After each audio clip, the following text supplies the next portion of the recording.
গাজীপুরের শ্রীপুরে হিল্লা বিয়ের ফতোয়া জানতে আসলে 2 ঘন্টার চুক্তিতে নিজেই বিয়ে করেন একটি মাদ্রাসার মুহতামিম ইসমত আলী আশিকি। বিয়ের 10 মিনিটের মধ্যেই ইমাম কফিলউদ্দিনের পাহারায় মসজিদের ভেতরে সিঁড়ির পাটাতনে ওই নারীর সঙ্গে সহবাস করেন মাওলানা আশিকি। আমি তো তারে বিশ্বাস করছি, ওইখানে ওই সিঁড়ির উপরে বাস করছে আমার সাথে।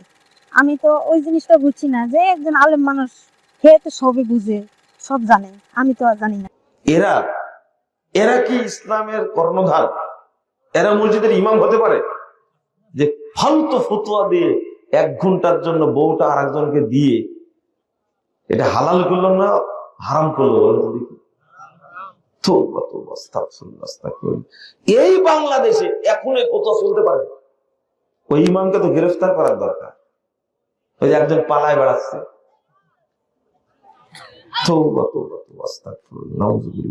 শুনেন, তালাক বিধান শরীয়তের কি বিধান? স্বামী স্ত্রীর মনোমান্য তালাক দিতেই পারে, এর সাথে অনেক ঘটনা আছে। তো এক বৈঠকে যদি বাংলাদেশের নিয়ম আছে তালাক তো বউকে দেয়, ওর মাকেও দেয়, ওর বোনকেও দেয়, বলতে গোষ্ঠী শুদ্ধি তার বলে না এটা। প্রথমত যারা তালাক দেয় নর্মাল ভাবে তালাক দেয়, কিছু নাই এমনি তালাক পত্র বলে দিলে, এদের বিয়ে না করাই দরকার ছিল। এরা কাপুরুষ। তালাক দেওয়ার আগে অনেকগুলো পন্থা আছে। পিটায়া সোজা করে দিবে, বুঝলেন? তাও শুনলো না যখন, তোমার বাপের বাড়ি থেকে বাবুর বাড়ি পাঠানো। আর আরেকটা মাধ্যম আছে, স্ত্রীর সাথে কথা বন্ধ করে দিবে, আলাদা ঘরে থাকবে। তাও যদি সোজা না হয়, কোথায় পাঠাতে হবে? বাপের বাড়ি পাঠাতে হবে। যাও, বাপ কতদিন রাখতে পারে বুঝা দেখা যাক। বুঝতে পারলেন? বাপ তো জানে আমি কোন জিনিস জন্ম দিয়েছি, জানে না বাপ? বাপ জানে না? খুব ভালো করে জানে। আর বাপের কাছে যেটা আছে ওটা যে কেমন, এটাও বাপ জানে। বুঝেন না কথা? খুব ভালো জানে। এখন শুনেন, এটা পন্থা। বিয়ে কি হয় তালাক দেওয়ার জন্য? বলেন তো দেখি। এরা তো কাপুরুষ, তালাক দেবে কি জন্য? কিন্তু তালাক না দিয়ে উপায় না, কারণ ওই ডিমান্ড নিয়ে বিয়ে করেছে। বুঝেননি? পালসার গাড়ি নিয়েছে, মহারণা ধরেছে 10 লাখ টাকা। ওর 14 পুরুষ মিলে 10 লাখ টাকা সংগ্রহ করতে পারবে, কিন্তু মহারা পাচ্ছে কয় লাখ? 10 লাখ। এখনো তালাকও দিতে পারে না, একটা বড় মুসিবতে। আর বাংলাদেশের আইন, তালাক দিলে হাজবেন্ডকে জেল খাটতেই হবে, এটা নাকি আইনই করা আছে। জামিন নাই। এই কেসে কি নাই? জামিন নাই, এটা লেখায় আছে। বুঝতে পারলেন? এখন কি করবে সে? কেন তালাক? এরপরে বিধান হলো, এক মাজলিসে যদি তালাক দেয় 3টা না 3000 বার বলে, 3 কোটি বার বলে, তালাক কয়টা হবে? একটা। সুন্নাত দিকে ফিরে যেতে হবে। 2 নম্বর, যদি বউ না রাখতে চায়, আর 1 মাসে আরেকটা দিবে। কয়টা হলো? যদি না রাখতে চায়, 3য় মাসে আরেকটা দিবে। দেখি এক বৈঠকে 10 তালাক দিলে, 10,000 তালাক দিলে, তার কয়টা হলো? একটা। তাহলে এই ওয়াইফকে ফেরত নেওয়া যাবে। যে 3 মাসের মধ্যে ফেরত নাই, তো আলহামদুলিল্লাহ, কোনো সমস্যা নাই, এমনি ফেরত নিতে পারেন। কিন্তু যদি পার হয়ে যায়, বিয়েটা বিচ্ছিন্ন যদি হয়ে যায়, তাহলে ওই স্বামীর কাছে যদি আবার চলে আসতে চায়, তালাক কয়টা হয়েছে? একটা। 3 মাস পার হয়ে গেছে, রাগারাগিতে আসেনি, এমনি আসতে পারত 3 মাসের আগে হলে। কিন্তু যদি পার হয়ে যায়, তাহলে চলে আসতে গেলে শুধু কি করবে? বিয়েটা পড়াই দেবে, কারণ বিয়েটা কি হয়েছে? বিচ্ছিন্ন হয়ে গেছে। এই পর্যন্ত। আর যদি 3 তালাক হয়ে যায়, কয় তালাক? 3 তালাক হয়ে গেলে আর এই স্বামীর কাছে ফেরত আসতে পারবে না। দেখেন কি কি সর্বনাশটা করেছে। তাহলে 3 তালাক দিয়েছে না, কয় তালাক দিয়েছে বৈঠকে? 3 তালাক দিয়েছে একবারে।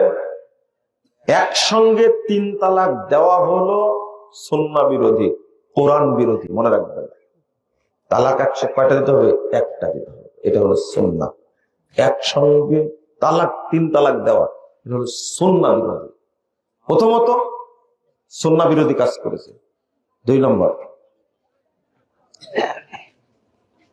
এই 3 তালাক, অবৈধ তালাক দেওয়ার কারণে এই স্বামীর সাথে আবার সংসার করার জন্য আবার জেনায় লিপ্ত করাইছে।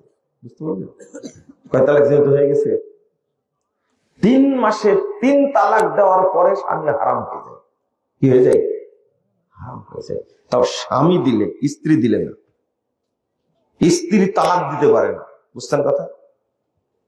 এবার শোনেন, 3 মাসে 3 তালাক দেওয়ার পরে স্ত্রী হারাম হয়ে গেল, ওই স্ত্রী আর আপনার জন্য বৈধ না। কি করা লাগবে? স্বেচ্ছায় যদি ওই মহিলার কোথাও বিয়ে হয়, স্বেচ্ছায় যদি সেখান থেকে তালাক হয়, তাহলে এই পুরুষের সাথে আগের স্বামীর সাথে বিয়ে করতে হাত্তা তানকিহা জাওজান গায়রা। এখন এই 3 তালাক দিয়ে, একদিনের মধ্যে 3 তালাক দিয়ে ওইটাকে বৈধ করার জন্য আর এক ষাঁড়ের সাথে বিয়ে দিয়ে মেয়েটাকে ধর্ষণ করে পরের দিন আবার বিয়ে। এর নাম কি? হিল্লা বিয়ে। এই তো এর নাম হলো কি? হিল্লা বিয়ে। নাউযুবিল্লাহ, আস্তাগফিরুল্লাহ। আচ্ছা, ইসলাম কি এত নোংরা কাজ করতে পারে? তো এখন আপনার কি বক্তব্য বুঝাবো? এখন তো হিল্লা নিয়ে ব্যস্ত আপনারা। কত পুরুষ মনে মনে ভাবছে যে এই সুযোগটা আমাকে দিল না কেন? আবার ঠিক বলছে, আপনারা ঠিকও বলছেন, তাই না? আস্তাগফিরুল্লাহ। আগে তো শুনতাম যে অন্তত 1 রাত রাখতে হবে, কয় রাত? আর বিয়ে দেয় কার কাছে? বুড়ার কাছে। কার কাছে? তো বাংলাদেশে এ ধরনের কাজ হয়, হতে পারে, কল্পনা করেন। আপনারা কি বুঝলেন? এই তালে থাকার দরকার নাই। গতকাল 16 ডিসেম্বর যায়নি? 16 ডিসেম্বরে যা করেছেন আপনারা, যা করেছেন, একবারে বান্দা ঘোড়া ছাড়া পেয়েছে। বুঝতে পারলেন? আনন্দ করলে কি এইভাবে করতে হবে? আনন্দ আমি কোনোদিন এটা দেখিনি। আর 16 বছর তো ছিলেন, 18 বছর তো ছিল না, তাই না? ছাড়া পেয়ে যা করেছেন, যে পাপ করেছেন, এই পাপগুলো থেকে মুক্তির জন্য আপনাকে আজীবন কাটতে হবে। আজীবন কাটতে হবে। যে অন্যায় করেছেন, নারী পুরুষ মিলে যে অবস্থা সৃষ্টি করেছিলেন, এই নিয়ে আমার কথা বলার দরকার নাই। আমি যে বিষয়ে কথা বলি ওর উপরে বলতে থাকি, দেখি কোনো কাজ হয় কিনা। নিঃসন্দেহে আপনার সালাত যদি আল্লাহর কাছে কবুল হয়, আপনি যদি মুসল্লি হন, তাহলে যে এই 16 ডিসেম্বরের কনসার্টে যেতে পারবেন? পারতেন না, পারতেন না। আল্লাহ রাব্বুল আলামিন বলছেন, ওয়াকিমিস সালাত ইন্নাস সালাতা তানহা আনিল ফাহশাই ওয়াল মুনকার ওয়ালা যিকরুল্লাহি আকবার। সূরা আনকাবুত 45 নম্বর আয়াত। নিশ্চয়ই সালাত বাধা দেয় আনিল ফাহশা, যত ফাহিশা কাজ আছে সব কাজ থেকে বাধা দেয়। ওয়াল মুনকার, যত খারাপ কাজ আছে সবগুলো সালাত বাধা দেয়। আপনাকে বাধা দেয় না কেন? বাধা দেয় না কেন?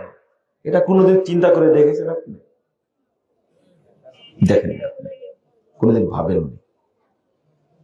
আমি আপনাদেরকে ভয় দেখাই, বলি বারবার, আমরা সালাত আদায়ের ব্যাপারে গাফিল, উদাসীন। ফাওয়াইলুল লিল মুসাল্লিন আল্লাযীনা হুম আন সালাতিহিম কি সাহুন। উদাসীন দ্বারা আপনি উদাসীন কিভাবে হয়েছেন, গাফিল কিভাবে হয়েছেন, সেটা আপনাকে বোঝা লাগবে একটু। আর এই গইয়াটা কি, ওয়াইলটা কি? ইবনে মাসউদ রাদিয়াল্লাহু আনহু বলছেন, ওয়াদিন ফি জাহান্নাম, জাহান্নামের মধ্যে একটা উপত্যকা আছে, একটা অঞ্চল আছে, বাইদুল কর, যে জাহান্নামটা সবচেয়ে গভীর, খবিসুত্তম, যে জাহান্নামের খাদ্য হলো অপবিত্র দুর্গন্ধযুক্ত পচা। নাউযুবিল্লাহ। তাহলে এটাকে জাহান্নামের সেল বলতে পারবে। জেলের মধ্যে জেল, তার নাম কি? সেল। তো এই জাহান্নামে যে সেল আছে, এই সেলের নাম হলো গাইয়া, এই সেলের নাম হলো ওয়াইল। এই সেলের মধ্যে থাকবে যারা মুনাফিক মুসল্লি তারা। তাহলে মুনাফিক মুসল্লি সালাত কি কবুল হয়? সম্ভাবনা আছে। যার মধ্যে নিফাক থাকে তার মধ্যে ঈমান থাকে না, ঈমান থাকে না। আমি শুধু সালাত আদায় করছি, শুধু সালাত আদায় করছি, কিন্তু একটুকু চিন্তা করি না আমি সালাতটা শুদ্ধভাবে পড়ি, ইখলাসের সাথে পড়ি। আমি চিন্তা করি না সালাতটা একটু যত্নের সাথে পড়ি, এই চিন্তাটা করি না। আগে হাদিসটা শুনে আপনাদেরকে আমি সালাতের কথা কেন বলছি, কেন বেশি বেশি বলি। রাসূলুল্লাহ সাল্লাল্লাহু আলাইহি সাল্লাম বলছেন, ইমাম সদরুদ্দিনের তিনি একটা হাদিস নিয়ে আসছেন, 410 নম্বর হাদিস, আর তিরাতের মধ্যে হাদিসের সনদ সহিহ। রাসূল সাল্লাল্লাহু আলাইহি সাল্লাম বলছেন, আউয়ালু মা ইউসাল্লাল আবদু ইউহাসাবু বিহি সালাতু, কাল কিয়ামতের মাঠে সর্বপ্রথম হিসাব নেওয়া হবে সালাতের। কার? সালাতের। ফাইন কবিলা মিনহু কবিলা সাইরু আমালি, যদি সালাত কবুল হয়ে যায় তো যত আমল আছে সমস্ত আমল অটো কবুল হয়ে যাবে। তাহলে অন্য আমল কবুল হওয়ার জন্য ফাউন্ডেশন কি? সালাত। সালাত শুদ্ধ হতেই হবে। এই জন্য আহলুল হাদিসরা সালাতের ব্যাপারে বেশি কথা বলে, কারণ সালাতটা যেন শুদ্ধ হয়। 1 নম্বর, সালাত কবুল হয়ে গেলে হজ, যাকাত, সিয়াম যত আমল আছে সব আমল আল্লাহ অটো কবুল করবেন। 2, সালাত যদি তার সঠিক হয়, প্রকৃত যদি মুসল্লি হয়, তার দ্বারা ফাহেশা, অন্যায়, নোংরা কোনো কাজ সংগঠিত হবে না। এটা আল্লাহ বলছেন, অন্য কারো কথা না। কার কথা? আল্লাহর কথা। কিন্তু একজন মুসল্লি 50 বছর যাবৎ সালাত আদায় করছে, আপনি বলেন তো দেখি, আপনি বলেন এই লোকটা 50 বছর যাবৎ জিনা করে কি করে? বলেন। একজন ব্যক্তি 60 বছর যাবৎ সালাত করছে, কিন্তু 60 বছর যাবতই সে সুদ খাচ্ছে। একে বলা হয় যে পাপকে পরোয়া করে না, সে মুনাফিক। সে কি? মাওকুফ সূত্রে বর্ণিত হয়েছে ইবনে মাসউদ রাদিয়াল্লাহু আনহু থেকে যে ইন্নামাল মুমিন ইয়ারা যুনুবাহু কান্নাহু কায়দুন তাহতা জাবালিন ইয়াখাফু আন ইয়াকা আলাইহি। মুমিন ওই ব্যক্তিকে বলে যে ব্যক্তি নিজের পাপকে মনে করে আমার উপরে বিশাল পাহাড়, যে কোনো সময় আমার পাপের কারণে পাহাড়টা পড়ে যাবে, আমাকে আল্লাহ ধ্বংস করে দিবেন। এই ভয়টা যে ব্যক্তি করে, যার মধ্যে এই ভয় আছে, তার নাম কি? মুমিন। তার নাম কি? মুমিন। ওয়া আম্মাল ফাজির, আর মুনাফিক ওই ব্যক্তি ইয়ারা যুনুবাহু কাযুবাবিন মাররাল আনফি, আর মুনাফিক ওই ব্যক্তি যে ব্যক্তি পাপকে পরোয়া করে না, পাপ করতেই থাকে, পাপ করতেই থাকে। আর একটা মিলিয়ে নেন, নামাজ পড়ে সাথে সাথে পাপ করতেই থাকে, এ হলো মুনাফিক মুসলমান। বুঝলেন না মনে কথা? নামাজ পড়ে মিথ্যা কথা বলে, নামাজ পড়ে মুনাফিকি করে, নামাজ পড়ে জিনা করে, নামাজ পড়ে আত্মসাৎ করে। যেমন একজন ব্যক্তি নামাজ পড়ে, পাসপোর্ট অফিসে চাকরি করে, সে দুর্নীতি করে। পাসপোর্ট অফিসে, সচিবালয়ে, এক কথায় সরকারের যত অফিস আছে বাংলাদেশে, কোন অফিসের লোক তার রক্ত হালাল এটা মনে হয় না, অথচ নামাজ পড়ে। মাথায় কি আছে? টুপি আছে, গায়ে পাঞ্জাবি আছে, আজান হলে মসজিদে যায়, কিন্তু বিদ্যুৎ অফিসে বসে হাজার হাজার কোটি কোটি টাকা তারা আত্মসাৎ করছে, সরকারের সম্পদ আত্মসাৎ করছে তারা। কাস্টমসে, ভূমি অফিসে, থানা বলেন, লা হাওলা ওয়ালা কুওয়াতা ইল্লা বিল্লাহ, জেলা বলেন, ইউনিয়ন বলেন, কোন জায়গাতে ঘুষ ছাড়া কাজ হয় না।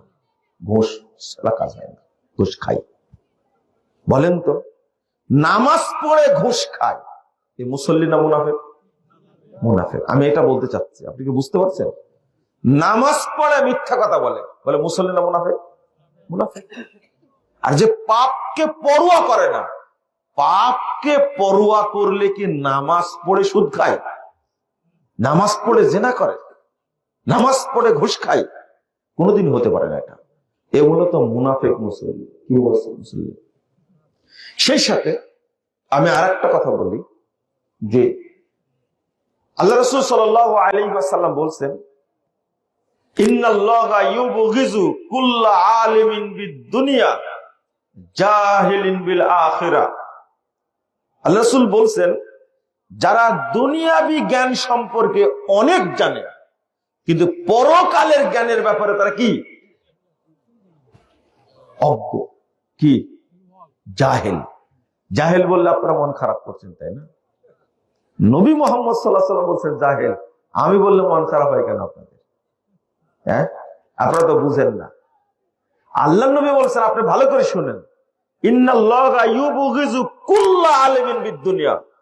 যত মানুষ আছে যারা দুনিয়াবি জ্ঞান সম্পর্কে অভিজ্ঞ, প্রাজ্ঞ, পণ্ডিত, যেই হোক না কেন, কুল্লা আলিমিন, যত মানুষ আছে, মানুষের মধ্যে যত লোক আছে, যদি জ্ঞানী হয় তারা দুনিয়াবি ব্যাপারে আর দিন সম্পর্কে যদি না জানে, পরকাল সম্পর্কে যদি না জানে, তাহলে আল্লাহ নবী বলছেন সে জাহেল।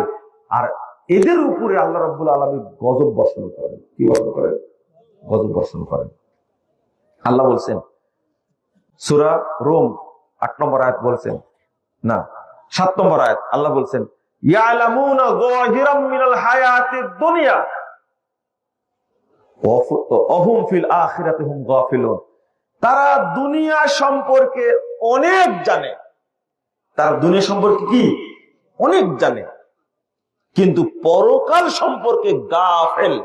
ভালো করে শুনে নেন, বাংলাদেশের অধিকাংশ যারা জেনারেল শিক্ষিত মানুষ, যারা অধিকাংশ জেনারেল শিক্ষিত মানুষ, সবার কথা বলবো না, বড় বড় ডিগ্রি আছে, তারা দিন সম্পর্কে গাফেল। দিন সম্পর্কে কি? গাফেল। গাফেল মানে কি জানেন? একদিকে তারা অভিশপ্ত, আর একদিকে গাফেল। গাফেল বলতে বোঝাচ্ছি, একজন ব্যক্তি দেখেন এত জানে বাংলাদেশে, বিশেষ করে আমরা যখন কলাম পড়ি বিভিন্ন সাংবাদিকের, এত জানু, আগামীকাল রাজনীতির একটা বিষয় আলোচনা হবে, ও পয়েন্টগুলো লেখার মধ্যে দিয়ে দেয়। ও কত চিন্তা করে ভাবেন তাহলে। যারা সংবিধান বিশেষজ্ঞ, এরা এতই পাণ্ডিত্য রাখে, সংবিধান সংস্কার হবে, ও আগে সব পয়েন্টগুলো দিতে পারে, কিন্তু ও পয়েন্টগুলো দিয়ে দেয়, আর ওই পয়েন্ট নিয়ে পরের দিন আলোচনা করে। তাহলে ও সাধারণ কোন লোক না। আমি আপনাকে আরো বুঝাচ্ছি, এক একজন ডাক্তার এত বড় বড় ডাক্তার, এক একজন ইঞ্জিনিয়ার এত বড় বড় ইঞ্জিনিয়ার, তারা এত পড়াশোনা করে। আচ্ছা, বিসিএস ক্যাডার হতে কি সাধারণ পড়াশোনা করলে হয়? না, বিসিএস ক্যাডারকে অনেক পড়াশোনা করতে হয়, অনেক পড়াশোনা করতে হয় ভাই, সবই জানা যায় আন্তর্জাতিক বিশ্ব সম্পর্কে। কিন্তু ও শরীয়তের ব্যাপারে এত গাফেল, এত উদাসীন। ও উদাসীন শুধু না, আলেমদেরকে দেখতে পারে না, এ দেখতে পারে না টুপিওয়ালাকে, মাদ্রাসা মসজিদকে সহ্যই করে না। বুঝতে পারলেন? আমরা ভালো বুঝি। এই মানুষটাকে জিজ্ঞেস করেন, টাস টাস করে উত্তর দেবে, সব জানে। ওই যে টকশো করে না, টকশো তো আপনারা শুনেন মনে হয়, তাই না? আমরা এগুলো শোনার সুযোগ হয় না। তো তারা জ্ঞান রাখে না এটা বলতে পারবেন না। বর্তমান রাজনীতিবিদ যারা আছে এমনি কি রাজনীতি করে জানে, কিন্তু আক্ষেপটা হলো তারা দুনিয়াবি বিষয় কি বলেন গাফেল। দুনিয়াবি বিষয়ে তারা কেবল দিনের বিষয়ে গাফেল, আর দুনিয়ার ব্যাপারে কি পাকাপুক্ত কঠিন।